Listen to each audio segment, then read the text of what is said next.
ચિત્તલ ખાતે 1.39 કરોડના ખર્ચે BRCC રોડનું ખાતમુહૂર્તથી વિકાસ યાત્રાને મળ્યો વધુ વેગ। અમરેલી જિલ્લાના ચિત્તલ ગામે કાયદા અને ઉર્જા મંત્રી કૌશિકભાઈ વેકરિયાના અધ્યક્ષસ્થાને તાજેતરમાં ચૂંટાયેલા જિલ્લા પંચાયત તથા તાલુકા પંચાયતના સભ્યોના વરદ હસ્તે RCC રોડનું ખાતમુહૂર્ત કરી વધુ એક વિકાસલક્ષી કાર્યને ગતિ આપવામાં આવી છે। રૂપિયા 1.39 કરોડના ખર્ચે ચિત્તલ હાઈસ્કૂલથી રેલવે સ્ટેશન તેમજ ધારવાડી વિસ્તારમાં 2 RCC રોડના ખાતમુહૂર્તનો કાર્યક્રમ યોજાયો હતો। કૌશિકભાઈ વેકરિયા વિકાસ પ્રત્યેની અવિરત પ્રતિબદ્ધતા, દૂરંદેશી નેતૃત્વ અને પ્રજાહિતના અભિગમ માટે સમગ્ર જિલ્લામાં વિશેષ ઓળખ ધરાવે છે।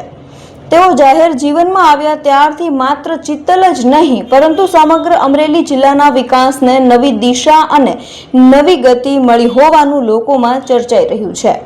માર્ગ, પાણી, આરોગ્ય, શિક્ષણ અને આધુનિક સુવિધાઓ જેવા અનેક ક્ષેત્રોમાં તેમણે વિકાસના નવા આયામો સર્જ્યા છે। આ વિકાસ કાર્ય પૂર્ણ થયા બાદ રેલવે સ્ટેશન તથા ધારવાડી વિસ્તારના લોકોને અવરજવર, પરિવહન અને દૈનિક સુવિધાઓમાં મોટી રાહત મળશે તેમજ ચિત્તલ ગામની વિકાસ યાત્રાને વધુ વેગ મળશે તેવો વિશ્વાસ વ્યક્ત કરવામાં આવ્યો હતો। આ પ્રસંગે ચિત્તલ ગ્રામ પંચાયતના સરપંચ નીતાબેન પાથર, જિલ્લા પંચાયતના સભ્ય વિલાસબેન દેસાઈ, તાલુકા પંચાયતના સભ્ય સુરેન્દ્રભાઈ પાથર, તાલુકા પંચાયતના સભ્ય કાજલબેન તેરૈયા, અગ્રણી ઉદ્યોગપતિ જયસુખભાઈ દેસાઈ, લાલજીભાઈ દેસાઈ, કાળુભાઈ ધામી સહિત ગામના આગેવાનો તેમજ મોટી સંખ્યામાં ગ્રામ્યજનો ઉપસ્થિત રહ્યા હતા।